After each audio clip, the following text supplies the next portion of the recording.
So hello all. Today we are going to be discussing about the best launches that had happened in the previous year gone by. Today I have with me my friend Vishal. Hi Vishal, how are you? Hello, I'm good. I'm doing good. So let's start off. The first one goes to the best design and styling of the year, which goes to the BYD Seal. Yeah.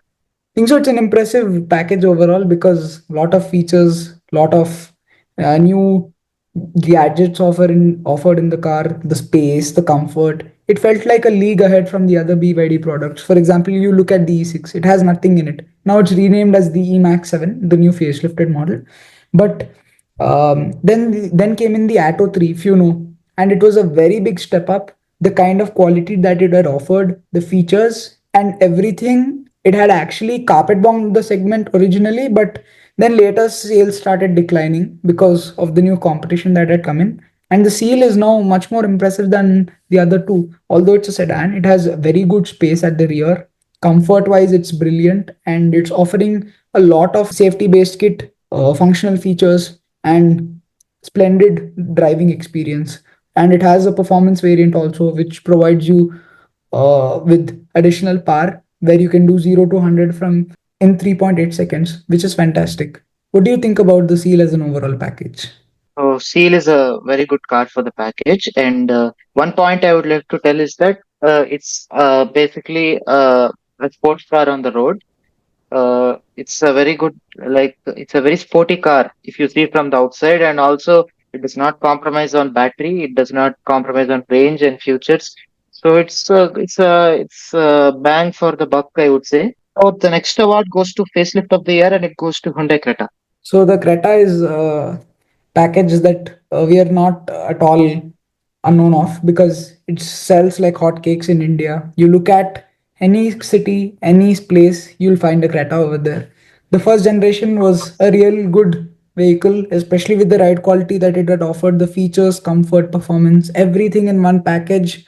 And it was a very compelling choice at that point of time. Even today, it is a compelling choice. But when they launched the second generation of the Creta, I was disappointed with the design and it didn't look good. It was very polarizing. It was not at all appealing. But even then, people preferred the Creta over the Seltos, which was a much better car, which had slightly more features here and there. Also, the Creta also had a few features which the Seltos didn't have. But then again, the Seltos was a better rounded car in my opinion.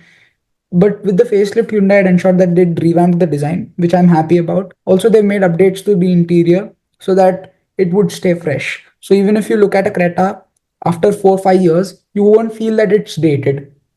So that's what Hyundai are planning to do. Another thing that I hope they could improve is the handling and performance of the car. What do you think about the Creta? So the facelift Creta is very good. I have seen a lot of change in, especially not only 2025 when it comes to concern, and suddenly that snap of a change came in 2024, especially the interior, as I saw, especially for the price point, a starting price point of I think around 18 to 19 lakhs when I saw in the showroom. The the car is good, and especially the interior, it's very refined, especially with the massive screen like a Mercedes Benz, where from the Windscreen layout. instrument cluster it directly extends till the infotainment screen. So, and with respect to Creta EV also. So let's go on to the next one. The performance car of the year, the Ferrari Purosangue. I think so. Ferrari is known for making sports cars, fast cars, and the engines. They've been recently downsizing it with the twin turbo V6 or even a V8. So I feel that the downsizing has helped them improve the power along with the turbocharging, but it does not give you the feel of a naturally aspirated engine, so it won't rev more.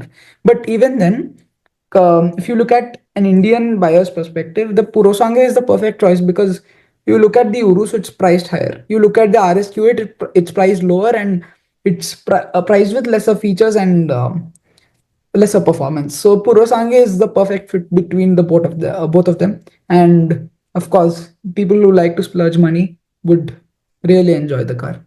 What do you think about the new Purosangue? So the Purosangue is definitely a very good car, as you told, with comparison to the Urus. I would not say it's great, for that price point, because we could buy a Urus if you would have a little more spending room. Because Urus is having a better performance as compared to terms with sports car performance, because both are sports model cars, and both are built for speed. So I feel Urus is a little more better, but Ferrari has done a good job. We could not complain really. So next one goes to the viewers' choice car of the year. Vishal, can you announce that award? So the viewers' choice car of the year goes to Tata Curvv. I think so. They've made huge leaps in terms of design. Coupe SUV is the first time that Tata Motors is making an entry into. So that segment is a very unknown segment until recently.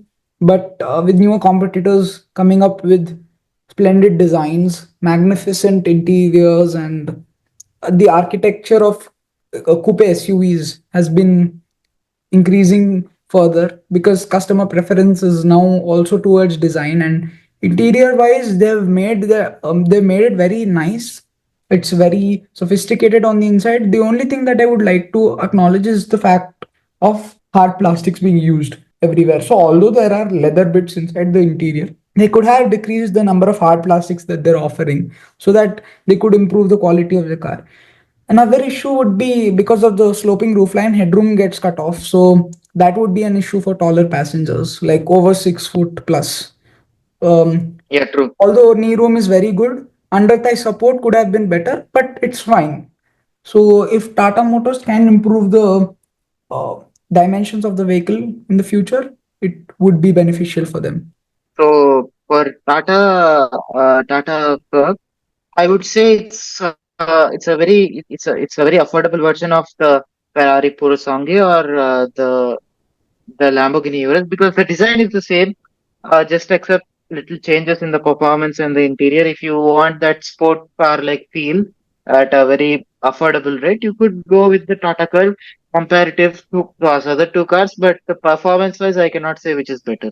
I'm just So saying as performance a wise, general definitely viewer. those are better. But to get a design Those are like that, better. you're getting it for much lesser money. So for that appeal, you Yeah, would that's the consider the curve. you would spend on the curve. That's what I'm saying. Yeah. So the next one goes to the luxury sedan of the year, none other than the Mercedes-Benz E-Class. I think so. The Hyperscreen is very popular. We've seen that coming into the newer age Mercedes-Benz vehicles. Not only that, they've offered a passenger screen also with the new generation of the E-Class. Other than that, they've offered 64 color ambient lighting, which is a popular feature in all Mercedes-Benz vehicles. The rear seat experience has been increased now with rear seat electric adjustment, which was already there before, but now you have more option to change the backrest angle also. Now the E-Class feels much more mature than what it was before, offering you more powerful engines. The only thing I wish that they had was a six-cylinder diesel engine, which was offered on the older car, but it's not there now. There is a six-cylinder petrol engine, but diesel fans would like the torque that a diesel engine produces because it's much more high than a petrol engine. And although a petrol engine would rev harder, and it would rev up to 6,000 7,000 rpm, it won't just give you the feel of a diesel engine. So that I think so they could have improved. Second thing is that they could have offered physical buttons for AC and at least the volume controls. Third, they could have improved the suspension of the car. Earlier, it was slightly more suppliant, but now they made it slightly stiff. But that is in case of better performance. So I feel that if they could make these changes, E-Class would be a perfect car. But even then, if you look at it, it accounts for 30% of Mercedes-Benz sales. So it is a very essential car, although expensive, people still flock for it in the showrooms. So what is your opinion on the E-Class? So E-Class is a very good car. I personally been on an E-Class, and the performance has never dropped down. It's always been like a rising graph, but it was never a falling graph for me. And also, Mercedes-Benz is interiors. Of course, they just kill it. Of course, every single Mercedes-Benz car is known for their 64 color ambient lighting.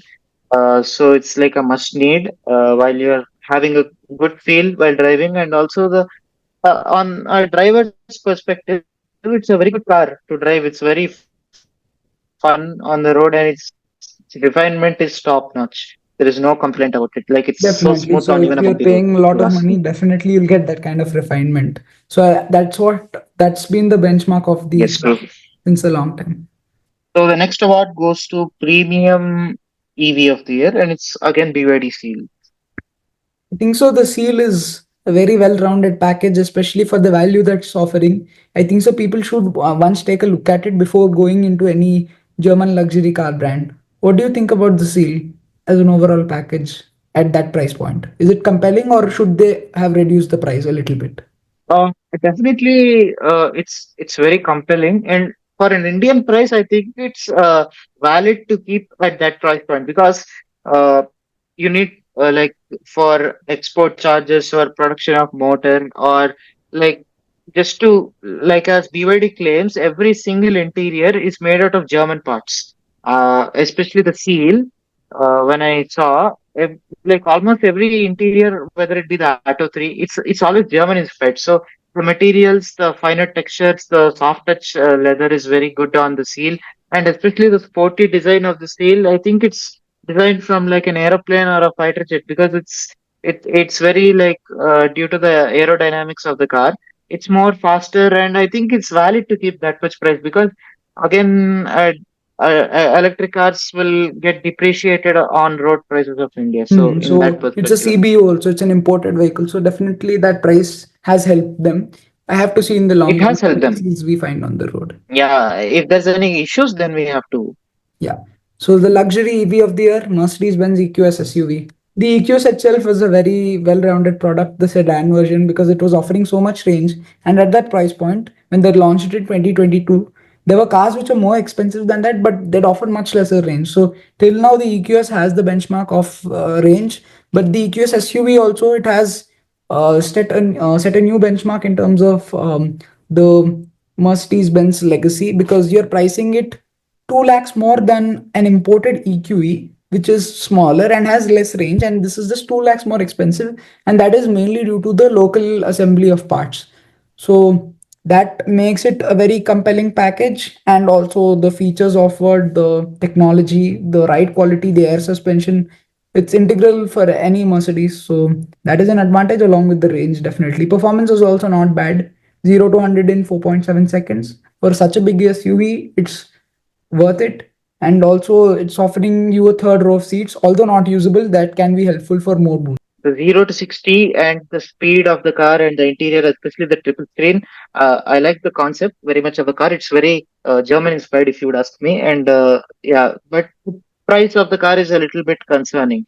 It's not on the, it's not in the sweet spot, but it's definitely more than you think. So Like the generally, price it's could be not improved. because people won't like spending too much on an electric car. 1 crore plus is slightly concerning. So it would be It's slightly slightly confusing for off. the customer to choose to attract more customers, but overall, it's a good car.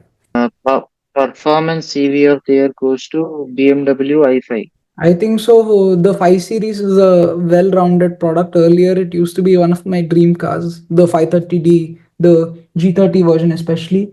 But then with the new generation, they've diluted it further because they've offered it only with the long wheelbase. The short wheelbase version is not at all available now in the market. Um, they've diluted the performance to a huge extent for better comfort. The design too is not as appealing as it was before, and features wise, it could have been better as well because they've pushed in everything inside the touchscreen. So if they could have offered physical buttons, it would have been better. Also, the handling has gone for a toss slightly. So I feel the i5 would disappoint you on those aspects, but being an electric car, it's very fast. So you won't feel the disappointment that you have in the regular 5 Series. What do you think about the new i5? BMW i5 is a very good car. Uh, and as we were talking about cars in the electric series, uh, BMW is a very good car. It's meant for sports. It's a Mm. very sporty car, but I think it's not as great, if you would ask me, as the other competitive cars with this. But for a BMW, doing an electric car is good, especially the grille. I didn't like it as much because it's dominating over the headlights. of the car. It's like two boxed rectangles with the carbon fiber treatment. So I think it's an unnecessary change over the old metal grille, which give a more better sporty look, if you would ask me. Yeah, so let's go on to the next one. The luxury EV SUV of the year, Mercedes-Benz EQS SUV again. So this one is again a well-rounded package, as I've talked before. It offers a lot of features for the money that you're paying, and it's much better than spending 1.39 CR on the EQE rather than spending 2 more lakhs extra on this EQS SUV, because you're getting much more space, features, and range. So this is an advantage. Although it's not a CBU, quality might not be as great as what the EQE is offering, but then again, being a Mercedes Benz, you can't fault them for features or quality. It's EV of the year, and it's Tata Curve EV. What do you think about the Curve EV as an overall package, Vishal? So Curve EV is a good car. With respect to the original Curve also, it has a very good battery pack. I believe it has ADAS level two or level It's three. level 2. Okay. I mean, for a Tata car, ADAS level 2 is very good, especially comparing to other cars like BYD Atto 3. They're not providing ADAS in the base variant also. So So this is if priced you at the would top take with variant. This is available only at the top variant, but the top variant undercuts the a Atto good 3's base package, variant. So it's cheaper than the base variant of the Atto 3. So that is an advantage, right? And yeah, recently that's a very good advantage. the Curve has scored a 5 star in Bharat NCAP. So that is also an advantage. It's a testimony for Tata Motors safe car program. Safe cars, yes, And they're especially offering Tata ADAS for the is. first time on an electric vehicle. So that is another plus point. So Mm, combining all these advantages, Tata Motors has made a well-rounded product, and range is also not that bad. You're getting 400 kilometers on a single charge with a light foot. So bang on. I hope they improve the rear seat space a little bit, because it's slightly tight on headroom, and quality of the yeah, interior also. I hope they could improve it. Although it's good, it's not the best. So they could yes. slightly revamp the interior for the facelift so that it would be a more rounded package. Mm. So the next one would go to the entry level luxury car of the year, the Toyota Camry.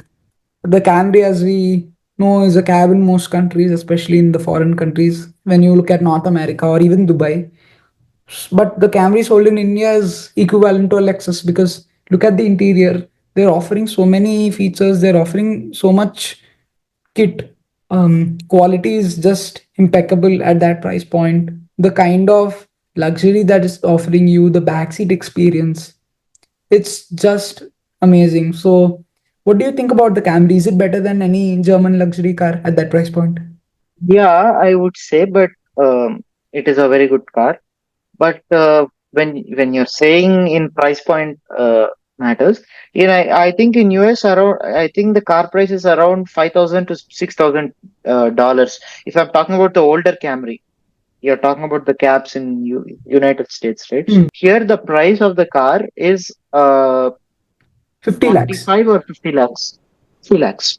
50 lakhs is a lot of money, especially when we're talking with premium segment cars like BYD Seal or maybe BMW i5.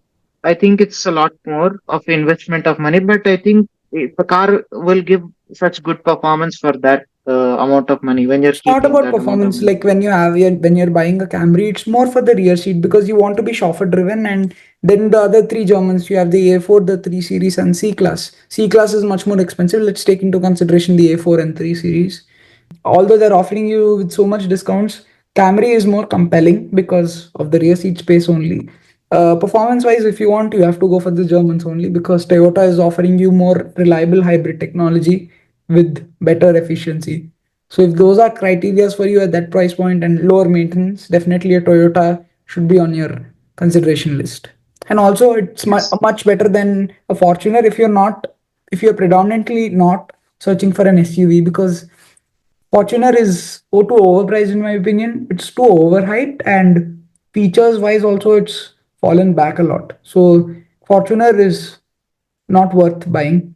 But if you want an alternative to that, I think so a Meridian or Kodiak would be better. What do you think in that case? Would the Camry suggest? Yeah, so I would just like to point out something. I think Camry is a different segment compared to Fortuner because I feel like Fortuner is considered as the factionist car of India, where a lot of factionists use the car. So I'm saying in that perspective. But jokes apart, you could go for Camry compared to Fortuner because Fortuner is just for that look. But performance-wise, as you told, you can go for a Meridian and also Kodiak. But Meridian is more preferable, if you would ask me. The luxury van of the year goes to Kia Carnival.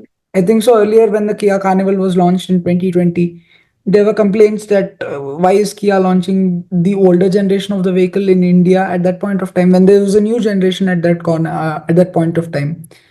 But then, even at that point of time, people started buying the Carnival because it was priced slightly more than the Innova, but then it was accessible and it had slightly more kit, more features, better space, and better overall. It was a more rounded car as compared to the Innova. But now, when the Carnival has been launched recently, it had been priced at around 63.9 lakhs, which is a lot of money. So now they've imported the car, due to which prices have increased. But when you're paying that kind of price point, you expect a jump in features. And features have been tripled up because look at the amount of technology that Kia have put into the Carnival. Look at the better insulation, the ride quality, the engine, especially the refinement of the engine. All of them have improved, but I feel that they could have reduced the price a little bit. But if they make it a CKD in the future, they could get prices drastically down, which could help improve the sales. What do you think about the new generation of the Carnival? The new generation of the Carnival is definitely good. It's almost like compared to like you would say a Wellfire. I think compared to the Wellfire, this is a more affordable version of the Wellfire where you would get the same comfort, almost not exactly, almost the same mileage of the car and performance also. I think it's equally same. So there's not a big difference. You could go for a Carnival. But if you'd ask me, don't go for a Karen's over a Carnival because Karen's is much more of a lesser version compared If to you are Carnival. going for a used car, in that case. Yeah, used to. Yes, exactly. So now let's go on to the next award, luxury car of the year, the Mercedes-Benz E-Class. And as we have discussed, the E-Class has been making leagues in terms of new generations coming out in the market. So every new generation that is coming out of the E-Class, they're improving the interior, the ride quality, the features, the comfort, the dynamics. Everything is just drastically improving by generations. The E-Class is a very important car for Mercedes Benz, and also in that segment, it is one of the best selling ones because it is the most comfortable by far and it is the most appealing to the customers. So, even for the luxury car, people would not like to upgrade to the S class, paying a lot more because they're getting so much in the E class, which itself is pampering them. So, what do you think about the E class as a package overall? As a package, it's a very good car. If you are going for a luxury sedan with great comfort and great luxury, then you could go for an E-Class. But if you are that person who is very conservative and does not want to spend more money on a petrol vehicle, uh, which is expensive like a C-Class, you could try for an A200 or maybe an A-Class vehicle on the more cheaper side. If you would ask me, it So will that give is you the why, but same comfort. they're offering so much diversity in terms of the vehicles that they're offering. So E Yeah, class price below one crore. so we have so just in general, I would like to appreciate Mercedes for giving that free arc of choosing which kind of vehicle is more suitable for you instead of just keeping one sedan as in the entire series of Mercedes. The next award is the off-roader 4x4 of the year, which is Mahindra Thar Rocks. What do you think about the Thar? Actually, the three-door Thar itself had gathered so many bookings. The So Rox has surpassed it so much that I even the three-door Thar has a lot of discounts being offered, almost 3 to 4 lakh rupees offered in showrooms. The Rox, yeah, true. in terms of quality, it has upped the game. Now people are looking it as an alternative for the Creta because of the usable space that they're offering, features and performance. So the Rox is well loaded in terms of features. Off-roading, definitely that is the strong point. It has always been a forte for the Thar, and now they have upped the game. So Mahindra is absolutely rocking with the Thar Rocks. What do you think It's about the Thar Rocks as an upgrade over the Thar? so personally more than the Thar rocks. I have opinion on the original Thar. It's basically the same with just a little bit of space. And a lot of people have been commenting on the extra door which is provided to the Five door, yeah. original Thar. Yeah, the normal door, where in the original Thar, I believe you have to bend the front seat and then you have to go in the back seat. Hmm, In Thar Rocks, that is more convenient because you can directly open the door and get in the car. But as a general, when you're generally talking about the car, excluding exterior, I think it's a great off-road car because Thars are designed like Jeep Wranglers, which is used for off-roading. And without concern to speed, it's a very good off-roader, especially on different sorts of terrains. I think it would be a good car. definitely, definitely. So let's go on to the next one. The coupe SUV of the year again goes to the Tata Curve. So the Curve definitely, again, as I've told you before, it's very well priced, appealing, and it's offering you everything in a very rounded package. So it caters to what the customer's asking for. So definitely, it's been well priced. It's been packaged at that price point pretty well so that the customer does not feel disappointed after he makes his purchase. So definitely Tata Motors have game changer in their segment, but still I hope they could increase the space a little bit and provide better quality so that the customer too would feel satisfied, because after all you're spending 20 lakhs and you get scratchy hard plastics, that is not that Yeah. great. So I feel that they could improve the quality a little bit. So the compact car of the year goes to Tata Punch EV. I think so. That has also been a very well priced car, compact dimensions. Punch has broken the record of top selling car. It has ended the reign of Maruti for after 40 years. So look at it, at a very capable product, and to look at it at a very less price less price point. I won't say it's very less, but a very competitive price point. And the EV is also no less because they're offering you with so much kit. Range is also brilliant. People have liked the Punch EV, and it's a born electric platform. So it's the new Tata Active EV platform where they're creating only electric cars. So the Curve and the Punch are based on the same platform. So yeah, Tata Motors have made a very conscious effort to improve the electric vehicle segment totally. It's compact sedan of the year, Honda Amaze. What do you think about the Amaze? You've owned a Jazz, right? So what do you think about the new Amaze? Yeah, so I used to have a Honda Jazz, so I have a very good experience with Honda. I think Honda Amaze is a very good car, but in terms of performance, it's not as great as you would think it is. But at a entry level sedan, it's a very good car, if you would ask me. Like Comparing to other ADAS, they're cars like the offering you, City. it's the cheapest car to get ADAS. And Yeah, also, yeah, the performance is better than the other cars in the segment, although it's not that great. So, yeah, and kudos to Honda for that. with with terms of Honda's production right now, they have produced the Honda Elevate, the Honda City, Hybrid City, and the original City. So, with removing all these cars, it has been a hassle for people to choose what car in Honda is good because there are only three models in Honda So, I hope they nowadays. bring But new products inside into the market. Like I hope they bring new products. But I think Amaze is a good car with at the entry level concern to price point. nowadays at entry level. Yes. So the next one goes to the So compact SUV of the year, compact Skoda SUV of Kailak. the The Skoda Kailak, again, well designed. It reminds me of the VW Amios failure because that car had not done well in the market. But this one, they've priced it very well. They've ensured that everything was spot on so that they wouldn't mess up the sales for at a later stage of time. So now they've added features.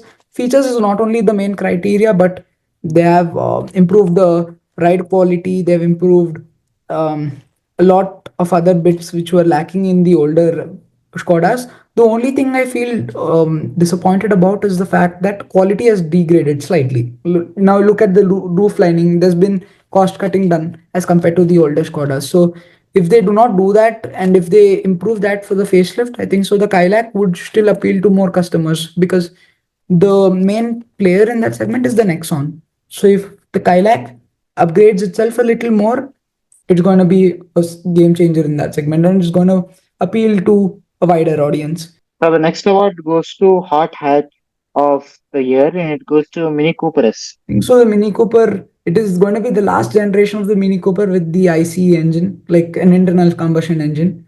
ICE engine is critical today because now there is a pace of electrification that has been coming in our society. So what do you think about the Mini Cooper S? Is it a funky looking car with splendid performance? So, Mini Cooper S is always like a very funky looking car, if you'd ask me. In terms that it's a very small car, it's very small and very cute, but performance wise, if you would ask me, it's not that great. Uh, it's not up to date, if you would ask me, because it's not what you need for that price point. Not practical. There is so many, not practical. It's more like a visionary thought. It's not very practical in the real life world. Like if you want to take it on the road for a normal ride, it's not that practical. And the height also, it's for people who are a little more taller. It's not that practical. The performance SUV of the year, GLC 43 MG, Mercedes Benz. Yeah. So again, Okay. Mercedes-Benz is very well known for their AMG vehicles, launching them at spectacular price points. Now, this one has been priced at 1 crore rupees, which is not bad at all because that is the entry level point for a fast AMGs. Now, 4.8 seconds for a 2-liter engine is splendid because they're offering it to you in a coupe SUV, which has larger body weight. So, definitely kudos to Mercedes-Benz for that. The engine of the year goes to Mercedes Benz 3.0 straight six petrol engine. Okay, that's offered on the E-Class, E450. That is, Again, of course, offered fast on the performance. class. Yeah, yeah. It's a straight six. It's a six-cylinder engine. But Sorry. anyways, I'm it's sorry. offering you so much performance at that price point, which no other vehicle in that segment is offering you. So the 5 Series is also offered with a 4-cylinder engine. So the Benz is the only car with the 6-cylinder engine in that segment. So that is a big talking point. And again, it's a very unique engine because Mercedes are selling very few units of that vehicle in India. So now let's go for the So, technology of year, Tata technology Motors of the year. Arcade.ev. So Arcade.ev is famous in all the electric vehicles offered from Tata Motors. Hope they offer it with the ICE engines as well. But as an app, it provides you with so much functionality, versatility, and so many choices that one can make in terms of the app selection or um, when they're taking a break, it can be very useful in that case. So RKDV is definitely one thing which Tata Motors has improved over the years, but still I hope they ensure that it's provided in most of their lineup. What do you think about the arcade.tv platform? Arcade.tv is very good, especially for those, I think maybe for the game lovers. I think it's a pretty good opening by Tata. So now let's go on to the last two awards. Okay. So, manufacturer of the year goes to Mahindra. And I will also announce the car of the year with respect to that. The car of the year is Mahindra Thar Rocks. I think so. It was a clear winner this time because Mahindra has improved so much in terms of the features, the quality of the vehicle. Now the Thar is no more what it used to be. It is offering hardcore off-roading along with luxurious interiors. So they've taken this game to a whole new level. And I hope Mahindra does improve its vehicles, especially in terms of the service quality, the quality of the product. So I hope they take it a little more further. But then, as of now, they're making huge leaps in terms of the product portfolio. So, what do you think about the rocks? The Rocks is a very good car. Personally, since I have seen the XUV 700, I have seen Mahindra as always having a upstream graph. There was never a downstream. With Mahindra Thar Rocks, especially, it's a practical car because it's an improvement from Thar, the original Thar, the space and the mileage and Hmm. petrol capacity inside the car, especially. That's what I have observed mostly. So that is good. It's a very unexpected winner if you would ask me, because Yeah, yeah, I would have because most chosen people would another look car. at conventional vehicles. But Yeah, then conventional again, vehicles it's rather than proved to be off-roader. a very good choice. So thank you so Yeah, of much course. for joining me Thank you today. so much. Yeah, pleasure. It's my pleasure. Thank you. Yeah, so